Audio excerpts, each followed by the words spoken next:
Hello and welcome back to my financial independence journey. My name is Justin, and today we're going to be talking about the trap of the hedonistic treadmill.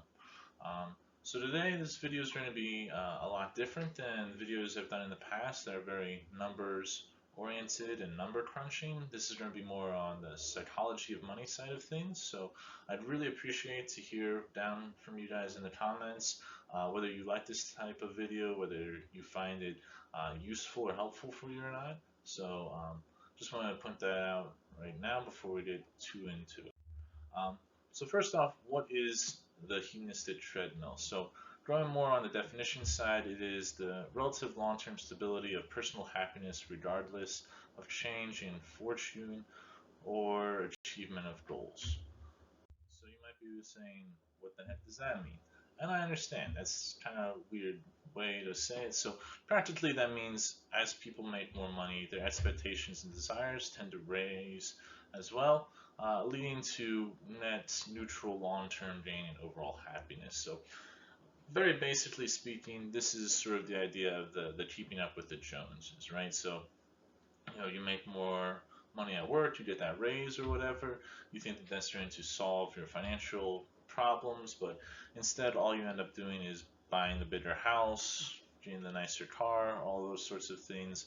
And while short term that can make you feel a bit happier, long term it's not really doing anything to your net happiness. So you get a spike in happiness, and then long term you go back to your sort of neutral level of happiness. Um, this is also reflected in studies that show, rich people are no happier on average than people sort of in the middle class.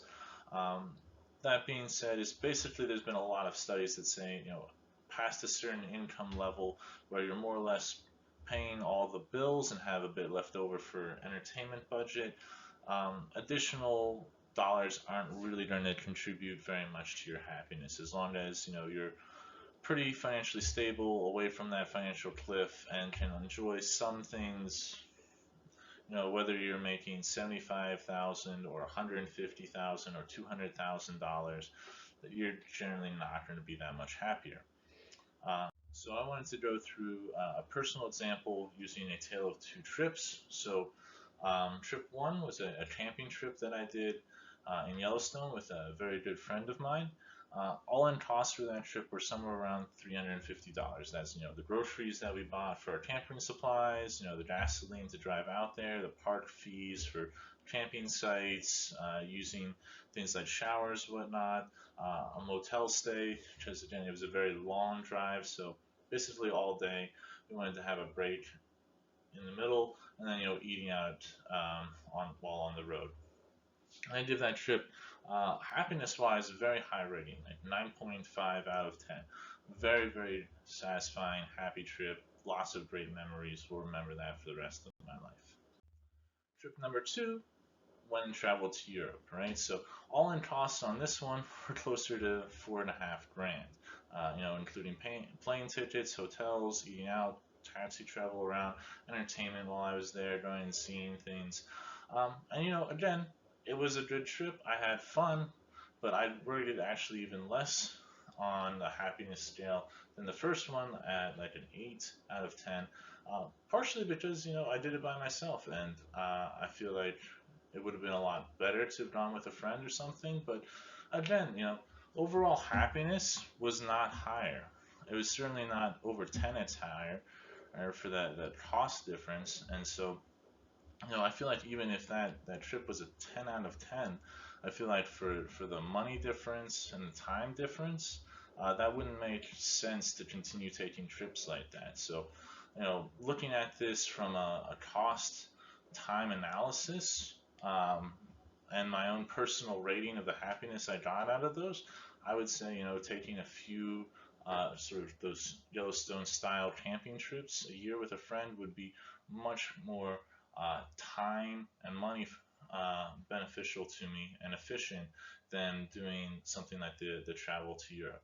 And this sort of analysis is really something that's going to be very helpful for figuring out for yourself where you should be spending your money to get the highest level of satisfaction or happiness from that. And like this example shows, spending more money did not equal, a happier, more enjoyable trip. And that's basically all I wanted you to get out of that. So, how do we use the hedonistic treadmill to your long-term benefit? I feel like in general, the biggest thing that this will do is you need to understand the difference between your wants and your needs. And so, um, to really go through and demonstrate an idea of this, housing is generally one of these big ones. On people think that some of it ends up being a need when it's really a want, vice versa. And since it's one of the most expensive things that you end up paying for in your life, it's good to go over this. So, for instance, if you have a house, but you have enough rooms for all the members of your family, getting that larger house to have that extra room for some nicer parties, or a bigger yard or something like that, fits more in the one side of things. Now, if you have, let's say, a 2-bedroom, 1-bathroom house, family of 4 with a fifth on the way, then yes, getting that larger house for that increasing family size is definitely more on the needs side of things. But being able to differentiate between those two is going to really help figure out how to best spend your money. So another important thing is to maximize this idea of the hedonistic treadmill is to increase your wants slowly over time.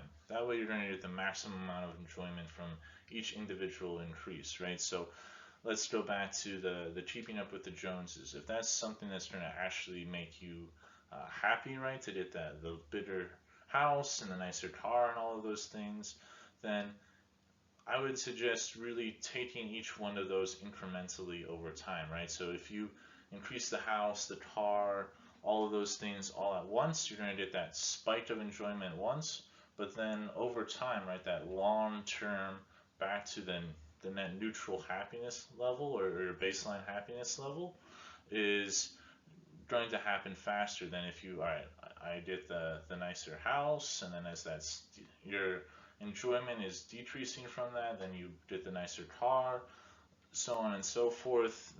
Then that's trying to actually spike up again your happiness level and prolong the time that you're at that higher level. Um, Another thing that you might also want to do is consider renting short term over owning certain things. So, for instance, you might really want to have like a beachfront house, but that's going to be very expensive.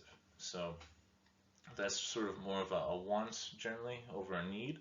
And so maybe you don't actually need to have that, but you want it. So what you do is you end up, going and Airbnb a beachfront rental house with your family for a week during the summer, something like that, where you're still getting that value and that happiness spike from doing that activity, but you're not incurring all the additional long-term costs of owning that property. The higher payments for the house, the increased utilities, the increased taxes. Also, that salt water air is going to be far more corrosive, and so you're going to have more maintenance costs. So things like that can all just be, you know, put into, I'm going to buy this sort of experience short term to get that happiness spike. So on the other side of things, you can also do the opposite of what most people do, which is the death by 1,000 paper cuts. So in general, make a plan for, let's say, you and a spouse are both working full time, and one of you loses your job for whatever reason. Generally, what happens in situations like that is you try and maintain your lifestyle, and then you slowly pull away individual wants from that, which is actually going to prolong the feeling of loss with each one of those once you slowly pull away. So instead, have a plan with your partner beforehand. Say, hey, all right, what happens in case of this? And then, okay, you lose your job. You just take all of those away at once. Yes, it's going to hurt, but it's actually you're going to get back to your net neutral sort of happiness level a lot faster if you sort of decrease those all at once. Also, you're going to be basically saving more money over the long term by doing that. So these are just sort of ideas to keep in mind to avoid that hedonistic treadmill trap. So hope you enjoyed the video today. If you did, smash that thumbs up button or the like button for me. Subscribe if you haven't. Hit the notification bell so you'll be notified of future uploads. And let me know down in the comments below. Do you like this style of video? Yes or no? Wish you all the best. Peace.